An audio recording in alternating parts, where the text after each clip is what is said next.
প্ৰাঞ্জল অতি প্ৰতিকূল অৱস্থাৰ মাধ্যমেৰে আপুনি গৈ পেলাই সেই স্থানত উপনীত হৈছে আৰু পাঞ্জাৱ আৰু আম্বালা অমৃতসৰকে আদি কৰি বিভিন্ন আপুনি যিখিনি জেগা অতিক্ৰম কৰি গৈছে তাতো ব্লেকআউট ঘোষণা কৰা হৈছে আৰু আপোনাৰ পিছফালৰ যিখিনি দৃশ্যাংশ সেইখিনি দেখাৰ পৰা এইটো স্পষ্ট অনুমান যে সম্পূৰ্ণৰূপে যে আন্ধাৰ হৈ আছে সম্পূৰ্ণৰূপে তাত ব্লেকআউট ঘোষণা কৰা হৈছে গোটেই তথ্যখিনি সবিশেষ ৰূপত আপোনাৰ পৰা ground zero' report Pranjal Sunit এই মুহূৰ্তত আমি উপস্থিত হৈছোঁ চণ্ডীগড়ত আৰু এখন প্ৰধান চহৰ পাঞ্জাৱৰ আমি যদি চাওঁ গোটেই যি পাঞ্জাৱ আৰু পাকিস্তান এই সীমান্ত অঞ্চলটো আমি যদি চাওঁ তেনেহ'লে 553 কিলোমিটাৰ অঞ্চল এই সমগ্ৰ পাকিস্তানৰ সৈতে বৰ্ডাৰ শ্বেয়াৰ কৰে পাঞ্জাৱে আৰু প্ৰধানকৈ আমি যদি চাওঁ তেনেহ'লে ইয়াতে 6খনকৈ জিলা আছে অমৃতসৰ গুৰদাসপুৰ এই গোটেইখিনি অঞ্চল ইয়াত আছে আৰু আমি যদি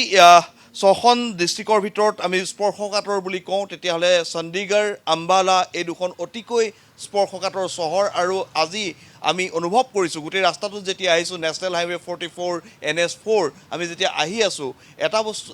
উপলব্ধি হৈছে যে সম্পূৰ্ণ চহৰখন ব্লেকআউট এই মুহূৰ্তত কৰা হৈছে যাতে কোনো কাৰণতে যিটো চোৰাংচোৱাৰ খবৰ আছে যে পাকিস্তানে আপুনি ইয়াৰ পূৰ্বে উল্লেখ কৰিছে যে ড্ৰোনৰ যোগেদি তেওঁলোকে আক্ৰমণ কৰাৰ চেষ্টা অব্যাহত ৰাখিছে এয়াৰ ষ্ট্ৰাইক কৰাৰ চেষ্টা অব্যাহত ৰাখিছে আৰু অতিকৈ স্পৰ্শকাতৰ এই চণ্ডীগড়ৰ আম্বালা কেণ্ট বা চণ্ডীগড় যিহেতু এইখিনি ডিফেন্স এৰিয়া বুলি জনা যায় যথেষ্টখিনি আৰ্মি এষ্টাব্লিছমেণ্ট বায়ু সেনাৰ ইয়াতে ঘাটি আছে গতিকে ভাৰতৰ প্ৰতিৰক্ষাৰ কাৰণে অতি গুৰুত্বপূৰ্ণ আৰু পাকিস্তানৰ একেবাৰে সমীপত বুলি ক'ব লাগিব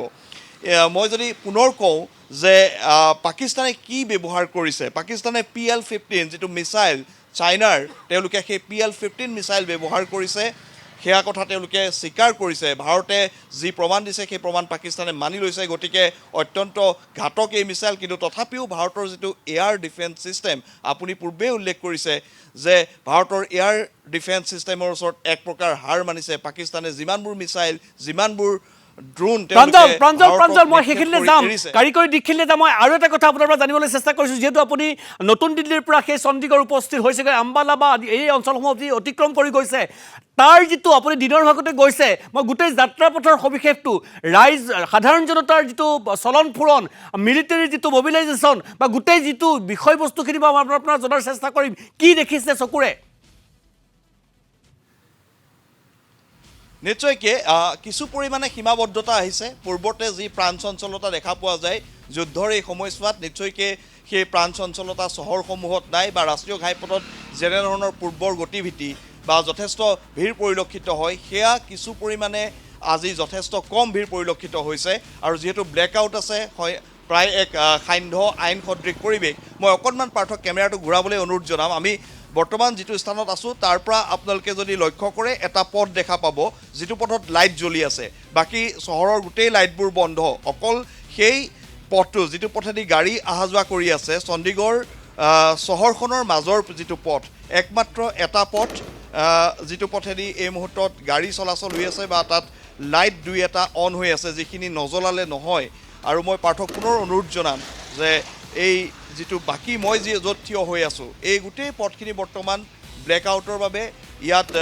যি ষ্ট্ৰীট লাইট আছে সেয়া বন্ধ কৰি থোৱা হৈছে ইয়াতে যিমানবোৰ দোকান পোহাৰ আছিলে সেয়া বন্ধ কৰি থোৱা আছে ব্যৱসায়িক প্ৰতিষ্ঠান সেয়া বন্ধ কৰা হৈছে আৰু যান বাহনৰ চলাচলৰ ক্ষেত্ৰত মই কওঁ যে পাৰ্চেণ্টেজটো অতি সীমিত কিন্তু পৰিস্থিতি সম্পূৰ্ণ স্বাভাৱিক যিসকল লোক ওলাই আহিছে যিসকলে নিৰ্ভয়ে ঘূৰা পকা কৰি আছে তেওঁলোকৰ এটাই কথা আমি কেমেৰাৰ আগত যদিও তেওঁলোকে কথা কোৱা নাই কিন্তু কৈছে যে ভাৰতীয় সেনাৰ ওপৰত তেওঁলোকৰ বিশ্বাস আছে ভাৰতে যেনেদৰে প্ৰত্যাক্ৰমণ কৰিছে যি পেহেলগামৰ ঘটনা যাৰ প্ৰত্যুত্তৰ দিছে তাক লৈ প্ৰতিজন ভাৰতবাসীয়ে এই মুহূৰ্তত যি তেওঁলোকে গৌৰৱ কৰিছে ভাৰতীয় সেনাক লৈ ভাৰতীয় সেনাৰ এই আক্ৰমণক লৈ পেলাই সুনীল প্ৰাঞ্জল মই এটা কথা জানিবলৈ চেষ্টা কৰিম যে ভাৰতীয় সেনাৰ মতই সেয়া আপুনিও ভালকৈ জানে যে ভাৰতীয় সেনাৰ মতই হৈছে যে তেখেতসকল সাৰ পাই আছে কাৰণেই ভাৰতীয় সেনা সীমান্তত বা ভাৰতীয় সেনা বাহিনী সাৰ পাই আছে কাৰণেই ভাৰতৰ সকলো নাগৰিক নিৰাপদে নিজৰ ঘৰত শুই আছে গতিকে সেই মতত যেতিয়া ভাৰতীয় সেনা বাহিনী দীক্ষিত হয় তেতিয়াহ'লে নিশ্চিতভাৱে সাধাৰণ জনতা বা ভাৰতীয় লোক নিৰাপদে থকাটো 100% নিশ্চিত প্ৰাঞ্জল মই এইটো কথা জানিব বিচাৰিম যে জম্মুৰ কিছু তথ্য আহিছে জম্মুৰ ঠাই বিশেষে সীমান্তৱৰ্তী এলেকাসমূহ বাছি লোৱা হৈছে পাঞ্জাৱৰ ঠাই বিশেষে সীমান্ত সীমান্তৱৰ্তী এলেকা বাছি লোৱা হৈছে ঠিক একেদৰে গুজৰাট আৰু ৰাজস্থানৰ সীমামূৰীয়া অঞ্চলসমূহৰ ঠাই বিশেষ বাছি লোৱা হৈছে বিশেষকৈ হিন্দু আৰু শিখ ধৰ্মাৱলম্বী লোকৰ বসতি য'ত বেছি আছে তাত অতি নিৰ্লজ্জভাৱে নিকৃষ্টভাৱে পাকিস্তানে আক্ৰমণ চলাইছে এই ক্ষেত্ৰত কিবা সবিশেষ তথ্য আছে নেকি প্ৰাঞ্জল চাওক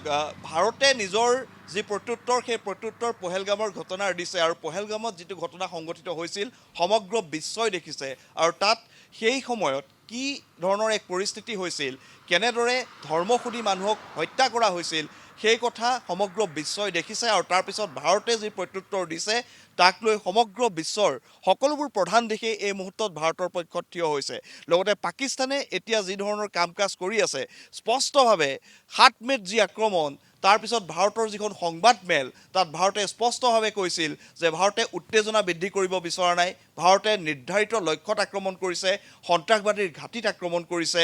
আৰু পাকিস্তানে এই কথা অনুভৱ কৰা উচিত যে পাকিস্তানে তেওঁলোকে আশ্ৰিত যিবোৰ সন্ত্ৰাসবাদীৰ ঘাটি আছিল তেওঁলোকৰ যিবোৰ লঞ্চ পেড আছিল সেয়াহে ভাৰতে চোৰাংচোৱাৰ নিৰ্ভুল সঠিক তথ্যৰ ভিত্তিত সেয়া ধ্বংস কৰিছে নিৰীলোক বা পাকিস্তানৰ সামৰিক ঘাটিত তেওঁলোকে আক্ৰমণ কৰা নাছিল ভাৰতে আক্ৰমণ কৰা নাই এই কথা ভাৰতে স্পষ্টভাৱে কৈছিল আৰু তাৰ পিছত কিন্তু পাকিস্তানে তেওঁলোকৰ নিজৰ স্বভাৱ তেওঁলোকে দেখুৱাই পুনৰ ভাৰতলৈ প্ৰায় ৭০-৮০টাতকৈও অধিক ড্ৰোন মিছাইল তেওঁলোকে ভাৰতলৈ লক্ষ্য কৰে আৰু যাৰ উত্তৰ পাকিস্তানে পাইছে যে সকলোবোৰ ভূপাতিত হৈছে